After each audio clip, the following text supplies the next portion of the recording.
निश्चितपणे यश मिळेल महाविकास आघाडीला. असं एक समविचारी सगळे एकत्र येत आहेत सगळीकडे. सगळ्यांना सामावून घेण्याचा प्रयत्न महाविकास आघाडीच्या सर्वांचा आमचा चाललेला आहे आणि त्यामधून आम्ही चांगलं यश मिळवू.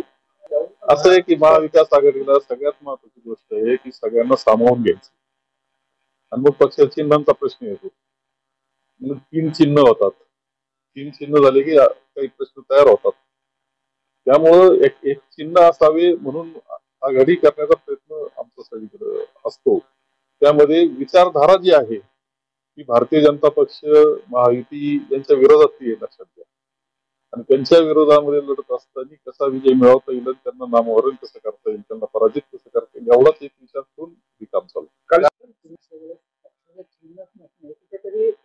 होईल असं वाटत नाही. असं आहे की शेवटी आमच्या दृष्टीनं भारतीय जनता पक्ष हा जो त्यांचा विचार आणि कार्यपद्धती तिला विरोध करणं आणि नामोहरण करणं याकरता आवश्यक गोष्टी करतायत लोक, त्यांना काही बिघडत नाही.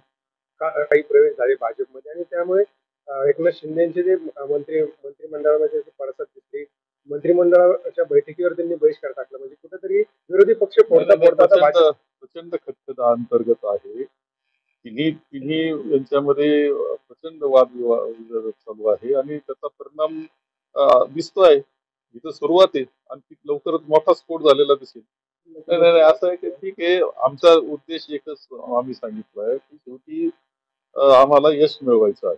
आणि यश मिळवण्याकरता सर्व विचाराची लोक बरोबर घेत असताना आम्हाला काही निर्णय घ्यावा लागतात.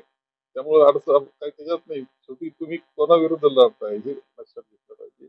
आणि विचारानं हे सर्व एकत्र पद्धतीनं सर्वांना बरोबर ज्यावेळेस घ्यायची पाळी येते त्यावेळेस काही ऍडजस्टमेंट करावं लागते, ती झालेली आहे. असं असं काही नाही. काँग्रेसचा विचार आहे, तो आमच्या मनात आहे. घराणेशाहीचा आरोप म्हणजे भाजपच करत होतं. मात्र घराणेशाहीचा आरोप भारतीय जनता पक्षाला करण्याचा काहीही अधिकार नाही. अनेक त्यांचे कुटुंबातली एकाच कुटुंबातले अनेक या ठिकाणी प्रतिनिधित्व करत असताना दिसत आहेत. आता आरोप करायचा म्हणून करायचा याच्यापेक्षा त्याला महत्व नाही. अनेक आहेत त्याची नावं घेतलीच पाहिजे असं नाही. तुमच्यावर आरोप होतो मात्र आता सगळ्यांनी देखील घरातच उमेदवार या घराणेशाहीचा आरोपाला काही अर्थ राहिलेला नाही. तो करू नये कोणी आरोप. नाही नाही नाही मी सगळ्यांना सामावून घेतलेलं आहे आणि काही झालं तरी समोरचा जो उमेदवार येणार आहे तो महायुतीचा